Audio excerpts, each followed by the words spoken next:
E desde que eu cheguei aqui, a gente fica pensando o que é que a gente tem que falar para eles, como é que a gente tem que se portar na frente deles. A gente fica pensando quais são as atividades que a gente vai fazer que vão mexer com a vida deles. E um dos focos que a gente tinha esse ano é que eles se convertessem. Que eles se encontrassem de uma forma com Jesus, que fizesse com que a vida deles mudasse de uma vez por todas. E a gente começou trabalhando isso nos pequenos grupos. A gente começou uma série de 40 dias estudando sobre seguir a Jesus. Seguindo a Jesus foi o tema. E logo depois que acabou esse livro, a gente... Eu não lembro mais em que momento do ano. Eu não sei vocês, mas chega um momento do ano que eu estou perdido, se é início, se é fim, onde a gente está, assim, acho que tudo passa muito rápido. A gente piscou e já é agosto. Outro dia estávamos aqui no culto das luzes, e era Natal, e daqui a pouco a gente já está em agosto. Tudo acontece muito rápido na vida da gente. E eu me lembro de um dia, quando eu estava em casa, e eu comecei a olhar o Facebook, e a Netflix disse que lançaria uma nova série, chamada 13 Razões Por Quê.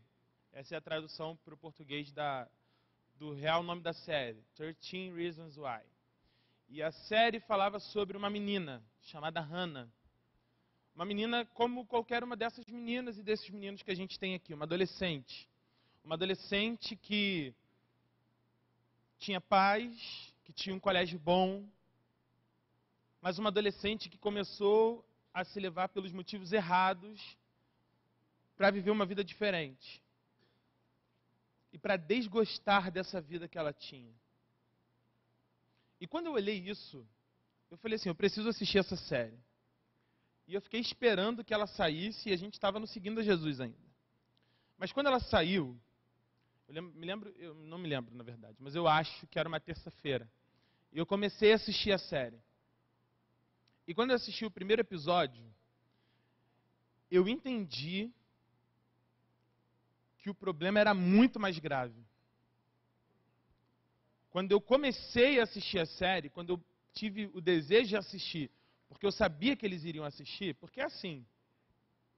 Existe um dia na minha semana em que eu ouço tudo que o Spotify tem lá no primeiro lugar, porque eu sei que eles realmente estão ouvindo aquilo.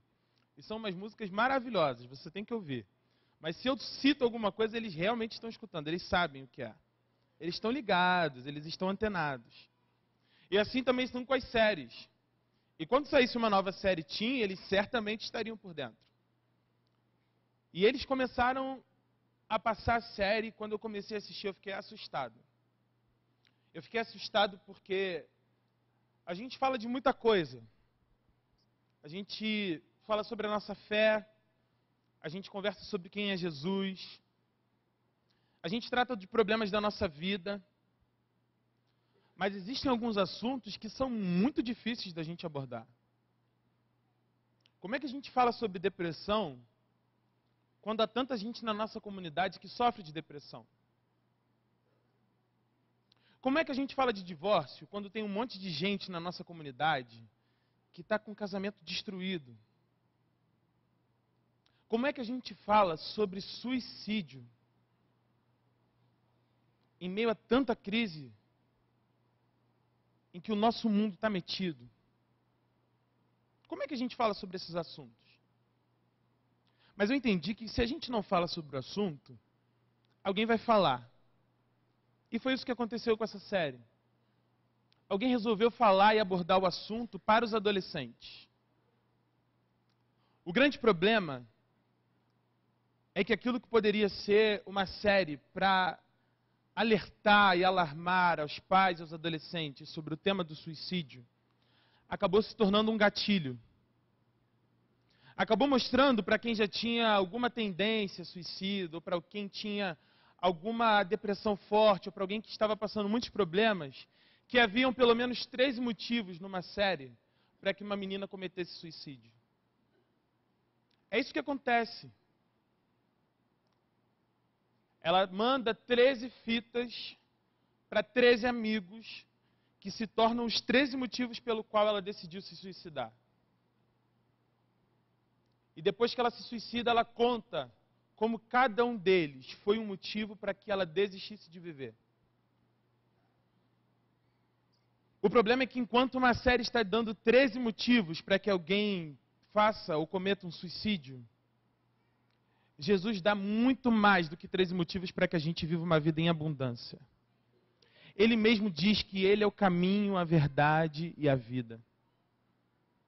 E Ele diz também, lá em João 10,10, que Ele veio para que nós tivéssemos vida, e tivéssemos vida em abundância.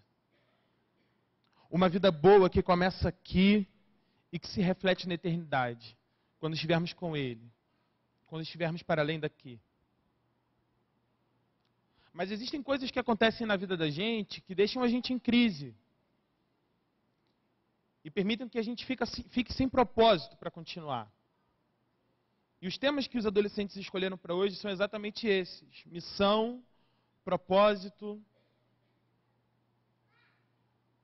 E se a gente for pesquisar o significado da palavra propósito, o que ela quer dizer em si, é o que eu coloco à minha frente, é o que eu coloco adiante de mim. Agora, o que é que um adolescente coloca diante de si quando ele percebe que o mundo que ele conhece ou o mundo ao seu redor está em crise? O que é que um adolescente coloca diante de si quando ele percebe que os seus primos ou seus irmãos mais velhos não conseguem acessar a universidade por conta das greves? Eles estudaram muito, eles dedicaram anos da sua vida para isso. Mas quando chegam à universidade, ela simplesmente entra em greve. O que é que se coloca diante de um adolescente disso? Como é que um adolescente toma uma decisão para o mundo do trabalho, para a sua carreira, quando ele tem a experiência com pais que trabalham tanto que sequer podem dar atenção para esses adolescentes? Você acha que isso não interfere na escolha que seu filho faz de carreira? Você acha que isso não interfere no desejo dele de ter filhos no futuro? O que é que a gente coloca diante desses adolescentes de verdade? E o que é que a vida está colocando diante deles? Porque todos nós somos suscetíveis a entrarmos em crises, e a crises profundas. Crises que nos fazem repensar o porquê é que nós estamos aqui ainda. E por que é que a gente continua a viver essa vida tão difícil. É fato, existe gente que vive no mundo da fantasia. No mundo onde as coisas não acontecem de verdade. Agora, quando essa galerinha está saindo da infância e entrando na adolescência, eles começam a descobrir um mundo real. Um mundo real onde aquilo que eles querem tem um preço real. Para que eles alcancem aquilo, eles precisam trabalhar. Um mundo onde eles precisam lidar com o fato de não serem amados. Um mundo onde eles precisam lidar com as dificuldades da vida por si só. Sozinhos eles precisam começar a lidar com as coisas. Nós jovens, quando nos reunimos, sempre conversamos sobre isso, sobre quanto é difícil ser adulto. Quanto é difícil ter que colocar uma coisa nova na grade da faculdade.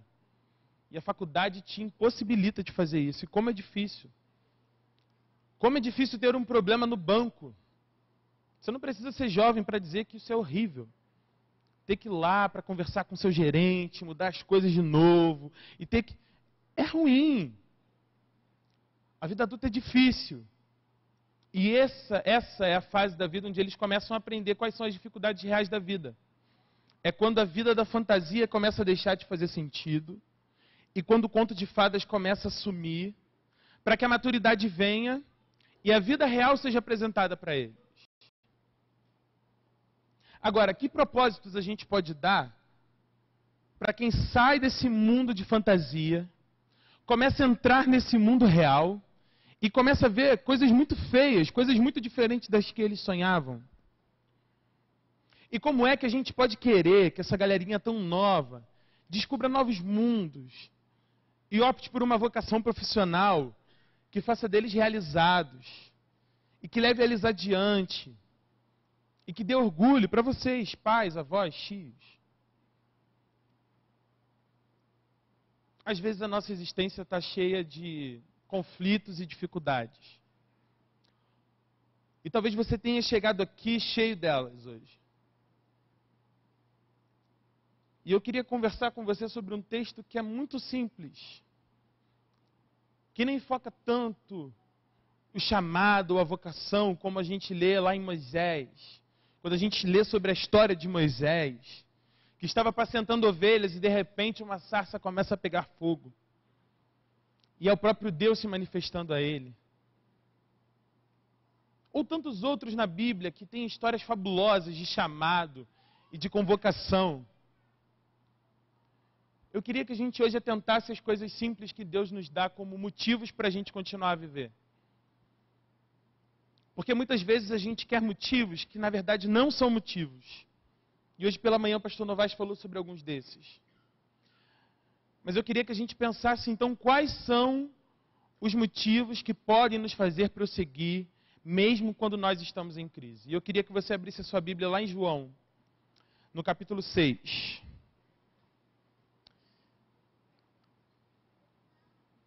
Um relato muito especial, que tem tanto a nos dizer hoje. João, no capítulo 6.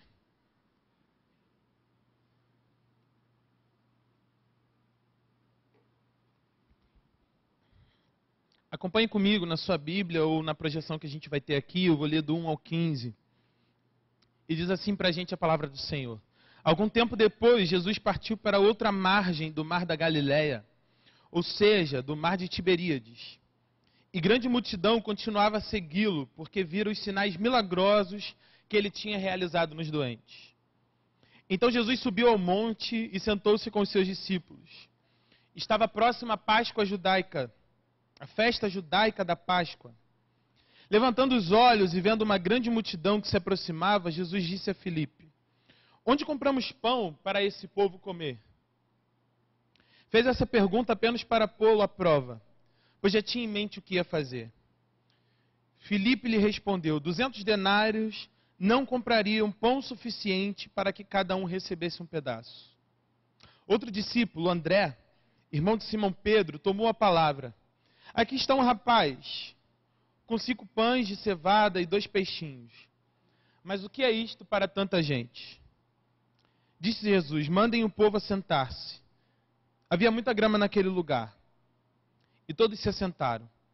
Eram cerca de 5.000 homens. Então Jesus tomou os pães, deu graças e os repartiu entre os que estavam assentados, tanto quanto queriam, e fez o mesmo com os peixes. Depois que todos receberam o suficiente para comer, disse aos seus discípulos: ajuntem os pedaços que sobraram, que nada seja desperdiçado. Então eles os ajuntaram e encheram 12 cestos com os pedaços dos 5 pães de cevada deixados por aqueles que tinham comigo.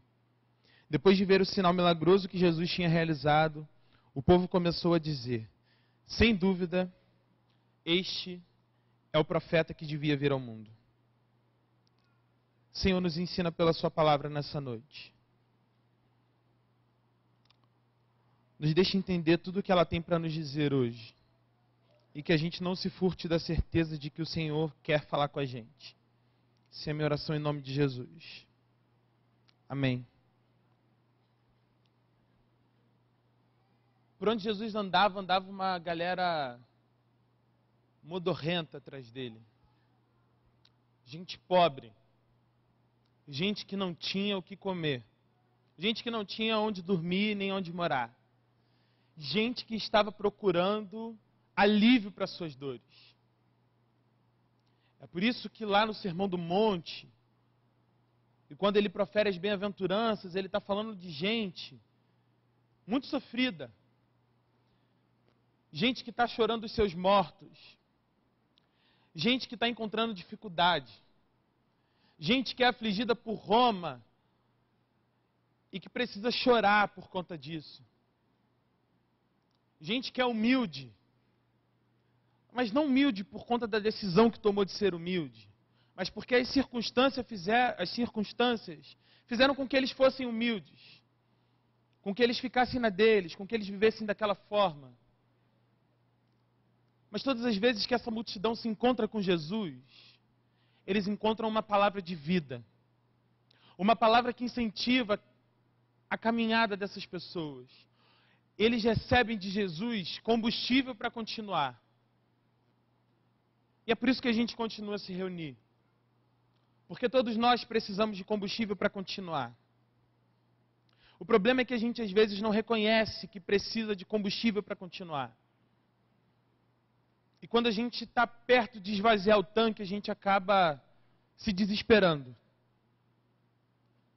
A gente acaba ficando em conflito, porque não dá para ficar em pane seca. Mas a boa notícia é que Jesus é um posto próximo sempre para a gente. E Jesus era um posto próximo para essas pessoas. E elas andavam atrás de Jesus. E elas descobrem que Jesus acabou de chegar. E quando ele com seus discípulos se reúnem e percebem que vem uma grande multidão em sua direção, a primeira pergunta que Jesus faz é: o que nós vamos fazer para alimentar essa multidão? É engraçado porque alguns relatos a gente tem apenas algum dos evangelhos, em um deles. Outras são repetidas em vários.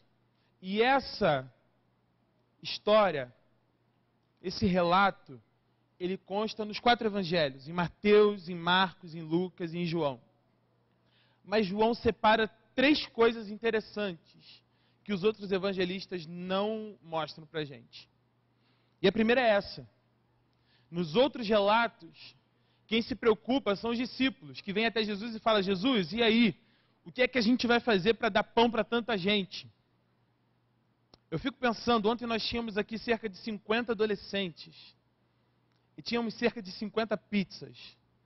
E nós achávamos que ia dar, que nós estávamos com pizza de sobra.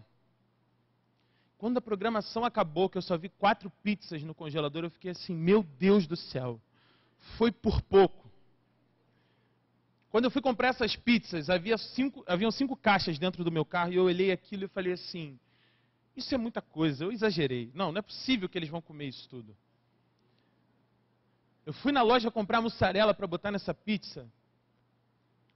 Quando a mulher colocou a etiqueta no saco, eu não acreditei que eu estava pagando aquele preço em queijo. Eu fiquei assim: meu Deus, eu estou ficando maluco esse negócio de ser pastor de adolescente. Não é possível que a gente vai gastar isso aqui. E quando acabou, só sobraram 4 pizzas, sem serem feitas, porque tudo já havia acabado. Mas alimentou todo mundo. Acredito que alguns jantaram quando chegaram em casa, mas esses aí são as exceções. São aqueles que têm um apetite mais nervoso. Você sabe que a adolescência é uma fase de crescimento e alguns deles gostam de comer além. Além, vamos parar no além. Mas Jesus, quando chegou, viu aquela multidão chegar, não tinha mais nada. Jesus acabava de chegar com os seus discípulos, mas ele percebeu que havia uma multidão faminta. Não só pelas suas palavras, mas faminta de fome mesmo. A fome que dói aqui na barriga. E é interessante, porque a primeira coisa que Jesus se preocupa é com a fome deles. Muitas vezes nós queremos ir às pessoas apenas com palavras, apenas com o que está aqui dentro. Mas o próprio Jesus, quando vê essas pessoas, se importa com a fome que elas tinham. E esse é Jesus de Nazaré. Ele se preocupa com a fome que a gente sente de verdade. Nem sempre uma fome de pão ou de peixe, mas às vezes uma fome da alma. Uma fome que faz a alma roncar. Uma fome que faz com que a gente tome caminhos que a gente não precisava tomar. E uma fome que precisa ser saciada. O problema é que a gente, quando tem fome, acaba por escolher qualquer alimento. E é claro que existem alimentos que são mais nutritivos do que outros. Eu não queria falar muito sobre fome, até porque é domingo à noite, e eu não sei quanto tempo você está fora de casa. Eu estou desde as 8, almocei com os adolescentes e a próxima refeição é a que há de vir. Mas você pode escolher sair daqui e comer um prato de salada, por exemplo. Comer legumes, comer proteína, né, uma carninha, mas aquela assim, não precisa ser uma carne, pode ser um franguinho. Ou você pode escolher a Papizo, por exemplo, para comer pizza. Ou comer uma carne mesmo daquela sangrenta, né? Tem aqueles irmãos que gostam de ficar na carne mesmo. Eu não sei que tipo de alimento você vai escolher quando você sair daqui. Agora, existe o alimento que quando bate na nossa barriga nos faz bem. E existe o alimento que no momento até nos sacia, mas que depois acaba nos fazendo mal. E todas as vezes que quando a gente tem uma fome como essa, a gente escolhe comer daquele alimento que não vem de Jesus, é como esse alimento gorduroso, e cheio de gordura, e cheio de coisas que não fazem bem para o nosso organismo. Por hora aquilo alimenta a gente, mas depois aquilo traz um monte de ansiedade de novo. Daqui a pouco essa caixa de remédio acaba.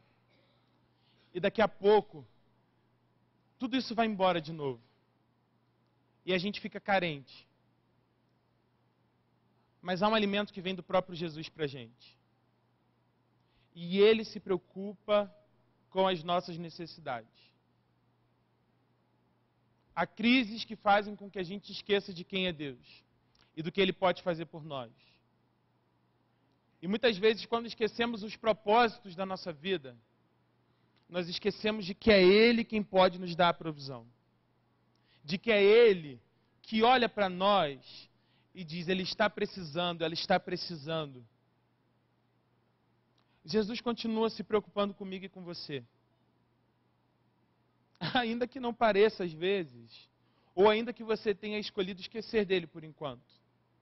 Eu queria que a primeira coisa que você lembrasse aqui a partir desse texto é que Jesus continua olhando para você. E Ele continuará olhando, pensando em como Ele pode te ajudar.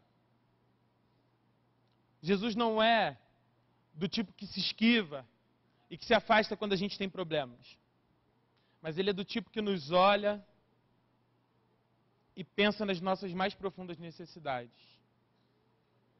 Esse é o primeiro ensinamento. Jesus está sempre olhando as nossas necessidades, preocupado em nos atender, preocupado em nos ajudar. E é isso que ele fala, ele se vira para Filipe e André, que são outros discípulos que aparecem mais especificamente na narrativa de João. E quando Jesus fala com Filipe, ele fala o seguinte, e aí? O que é que a gente faz para alimentar essa multidão? E a resposta do Filipe é muito interessante. Ele fala o seguinte, 200 denários não compram pão para alimentar todo mundo. Uma quantia grande de dinheiro não é suficiente, Jesus, para a gente passar na padaria e comprar pão para toda essa galera. O texto diz para a gente que haviam 5.000 homens, que provavelmente, a gente acredita, estavam acompanhados das suas mulheres e das suas crianças. Havia muita gente naquele lugar. E esse é o segundo ensinamento de Jesus para a gente. Nem sempre o dinheiro pode resolver todos os nossos problemas. Não é que não havia dinheiro só pelo motivo deles serem pobres. Porque Jesus era pobre. Ou você acha que Jesus andava de carrinho por Jerusalém? Era barquinho. Os discípulos eram anônimos. Eram jovens. O nosso rei, na verdade, chegou na cidade de jumento. E nós ficamos muito preocupados com as pompas, mas isso é uma outra história. Jesus, Ele está preocupado com as nossas necessidades e Ele sabe que algumas necessidades não podem ser providas pelo dinheiro. Eles realmente não tinham nada para comprar pão. Mas não era através do dinheiro que eles conseguiriam. Não é através daquilo que a gente ganhou, daquilo que a gente tem, que a gente consegue tudo. Não é pelo muito trabalho que você vai conseguir pagar o amor dos seus filhos. Não é pelo dinheiro que você acumula que você vai conseguir ter um sorriso no rosto e segurança. Não é por conta do dinheiro. A nossa felicidade não está no dinheiro. Ou pelo menos não deveria estar. O que Jesus está dizendo para Filipe é o seguinte: Filipe, não é com 200 denários que se alimenta uma multidão faminta. A provisão que vem do céu é além do dinheiro, é além dos bens, é além das posses, é além do trabalho. A provisão que vem do céu não depende disso. E existem momentos em que nos enfiamos em crises financeiras das piores possíveis. Mas nós precisamos nos lembrar que nem todo o dinheiro do mundo resolve os nossos problemas. Os discípulos não tinham dinheiro, mas não seria o dinheiro que pagaria o pão daqueles homens. Não seria o dinheiro que pagaria aquilo tudo. E não é o dinheiro que vai salvar a sua família. Não são os seus bens que vão manter a sua felicidade, ou a falta deles. A nossa felicidade está em Cristo. A nossa felicidade, essa felicidade que a gente está falando aqui, que a gente quer viver nesse hino oficial, tem a ver com o que Cristo pode fazer nas nossas vidas. Não são poucos os relatos de adolescentes deprimidos, porque queriam mais atenção dos seus pais do que presentes. Não são poucos os delinquentes que temos em nossa sociedade, por conta da má criação que os pais deram, por conta de estarem muito focados no trabalho, no dinheiro, e pouco focado na vida desses adolescentes. Pais, nós temos trabalhado com os seus filhos, mas eles estão clamando pela atenção de vocês. Isso a gente sabe porque a gente conversa com eles. Quando foi a última vez que você teve uma conversa séria com seu filho? Nem digo conversa séria, uma conversa divertida. Porque parece que você só senta para ter conversa séria. É só conversa chata que ele não está afim de ouvir. Quando foi a última vez que você demonstrou amor através das suas palavras e não através dos seus presentes? Nem todo o dinheiro do mundo alimenta a fome que há no mundo. A fome de pão, mas também a fome de amor. E nós precisamos amar uns aos outros, como o pastor Joab disse aqui no primeiro dia. Mas Filipe não sabia que Jesus podia fazer aquilo. A diferença é essa: nós sabemos aquilo que Jesus podia fazer e pode fazer. Mas Filipe não sabia, ele diz: olha, nem 200 denários vão dar para comprar pão para tanta gente. E aí surge André, um segundo discípulo que surge nessa narrativa, dizendo que havia um rapaz que tinha 5 pães e 2 peixes. Se a gente não soubesse do final da história, isso seria no mínimo ridículo. Ridículo porque se haviam 5.000 pessoas, o que é que dá para fazer com 5 pães e 2 peixes? Eu fico pensando, se eu tivesse apenas 5 pizzas ontem, qual seria o tamanho da minha fé? Mas Jesus estava ali diante dele com 5 pães e 2 peixes. Agora eu queria dar um foco para outra pessoa nessa história. Um rapaz de quem a gente não sabe o nome, que a gente não sabe de onde veio, como estava de vestido, de quem era parente, o que fazia da vida, qual era a sua idade, quais eram os seus anseios, quais eram as suas crises, quais eram os seus problemas. A gente não sabe nada desse rapaz. A única coisa que a gente sabe é que ele era um rapaz.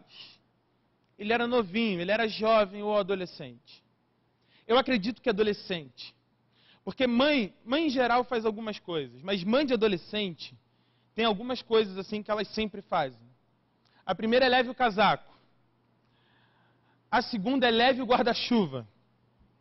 Mãe, o verão aqui, não, peraí, não faz sentido. Leve o guarda-chuva. E chove. O pior é que quando mãe fala para levar o guarda-chuva, vai chover, cara. Leve o guarda-chuva. Mas por fim tem um lanchinho. Esse rapazinho apareceu com a lancheira no meio da multidão. No meio de uma multidão que não tinha nada, apareceu um rapazinho com 5 pães e 2 peixes. E a sua generosidade alimentou uma multidão de 5.000 pessoas.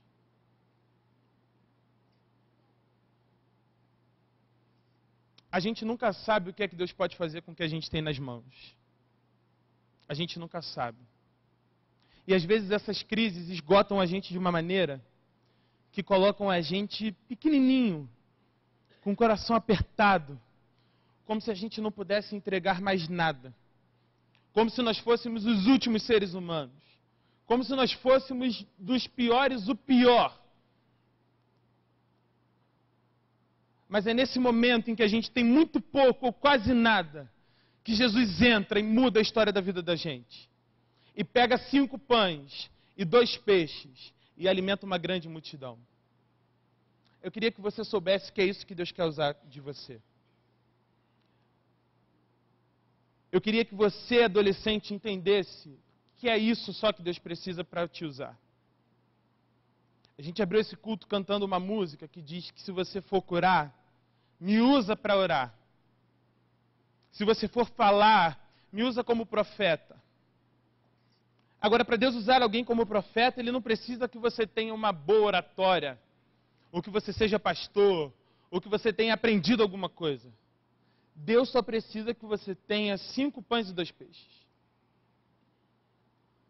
Para que Deus use você dentro da sua universidade ou dentro do seu colégio, Deus só precisa que você tenha aí 5 pães e 2 peixes. Para Deus te usar no seu trabalho, para abençoar a vida das pessoas que estão ao seu redor, Deus só precisa que você tenha 5 pãezinhos de cevada e 2 peixes. Deus não precisa de muito. Nós é que ficamos nessa megalomania de achar que Deus quer da gente algumas coisas que a gente não pode dar para Deus. Ele precisa que a gente entregue o pouco que a gente tem. E Ele torna esse pouco o muito. Quando a gente fala de vocação, a gente acha que a gente tem super-heróis ou super-heroínas, pessoas incríveis, que nasceram incríveis. E a partir disso elas começaram a despertar sua vocação e todo mundo olhou para elas e falou: "Oh, que pessoa!"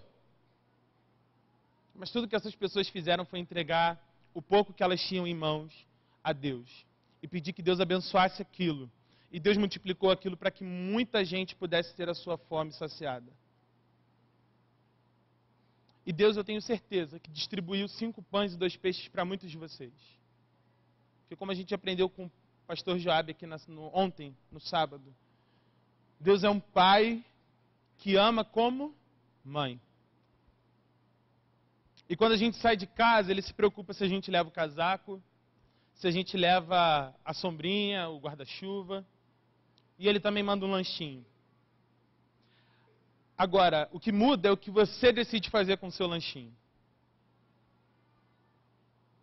Talvez você esteja com o seu lanchinho aqui hoje, você esteja pensando em comê-lo antes que alguém veja que você tem.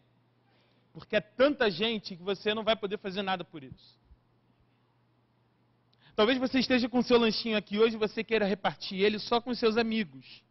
Porque aí vocês ficam alimentados e todo mundo fica feliz. Aliás, vocês ficam felizes.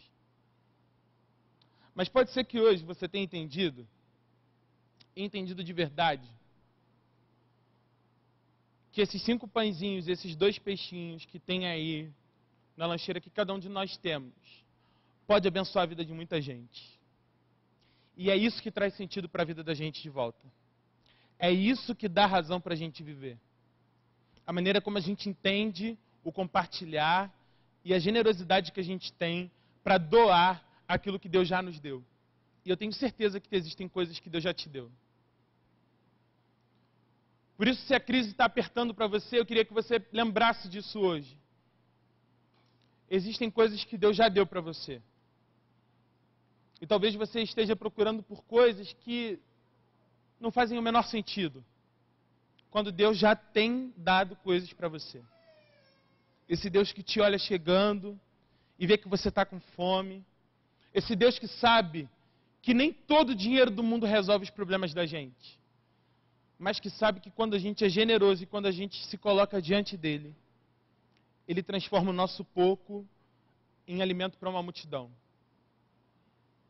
E eu queria pedir que você fechasse seus olhos agora e falasse com Deus. Eu queria que de verdade você entendesse que O seu propósito de estar aqui é compartilhar os 5 pães e os 2 peixes. O seu propósito não é ser muito conhecido ou ser muito famoso, como a gente aprendeu aqui hoje. Mas o seu propósito é ser como um menino, um rapazinho que ninguém sabe sequer o seu nome, mas que alimentou uma multidão através daquilo que ele entregou. E hoje eu sei que há pessoas aqui, tanto adolescentes como adultos, como crianças que estão aqui com a gente também em culto hoje, que nem sabem o que vão fazer da sua vida, ou o que vão fazer daqui por diante, mas que querem entregar ao Senhor o pouco que já tem, para que Ele multiplique isso. Gente que está vivendo crises severas, que perdeu o propósito de seguir adiante, mas que entendeu que quando dá o pouco que tem, isso se transforma em muito. Como aquela viúva que foi visitada pelo profeta Elias, que tinha um pouco de azeite e quase nada de farinha, mas que quando começou a fazer, não parava de sair bolo, não parava de sair pãezinhos, não faltou. Enquanto a seca durou, ela tinha alimento, porque Deus a sustentou, porque ela entregou o pouco que ela tinha, e o Senhor multiplicou isso. Adolescente, Deus quer usar a sua vida e o pouquinho que você tem agora, para que você abençoe a vida de muita gente. E nesse momento eu quero convidar você, todos vocês aqui, a entregarem esse pãozinho e esse peixe diante do Senhor, falando: Senhor, usa a minha vida. E usa o pouco que eu tenho para abençoar a vida de muita gente. E se você quiser entregar não só esse pouquinho de coisa, mas a sua vida ao próprio Jesus, esse é o momento. Esse é o momento que a gente tira para fazer um convite.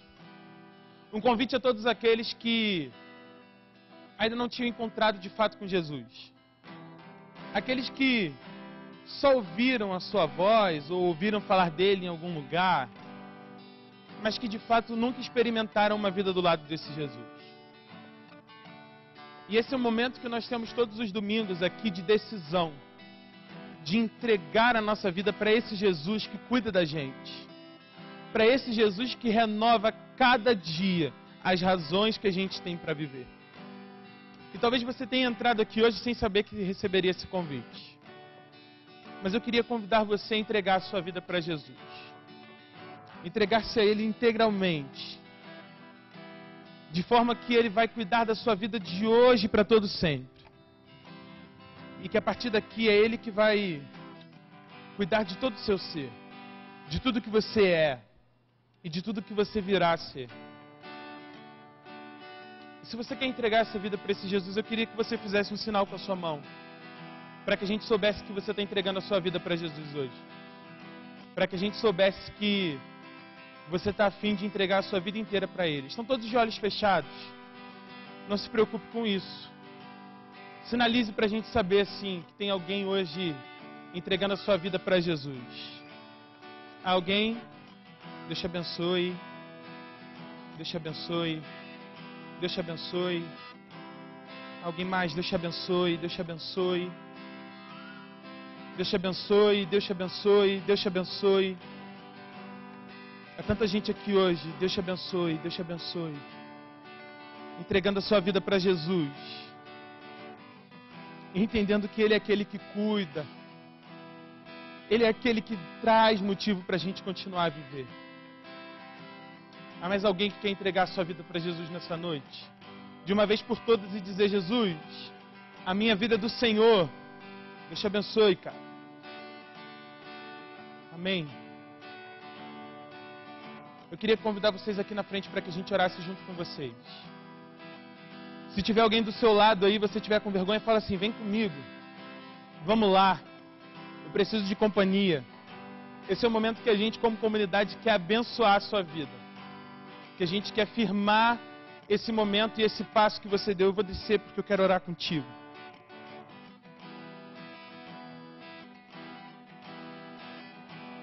Todos vocês que levantaram as mãos, venham aqui.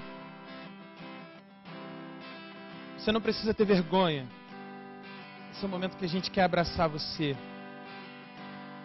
Quer agradecer porque você é muito especial para Deus e para a gente também.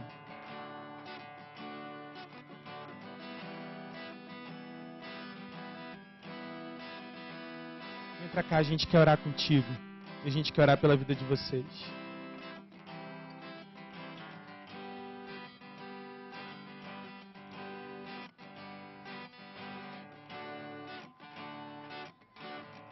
Jesus, nós precisamos de Ti. E em diversos momentos a gente se sente muito impotente, sem nada. Nos sentimos como ninguém, como alguém que não tem nada para oferecer, ou que não tem mais nada para viver. Mas a gente sabe que o Seu amor nos alcança. A gente aprendeu hoje aqui que o Senhor sempre olha olhando as nossas necessidades.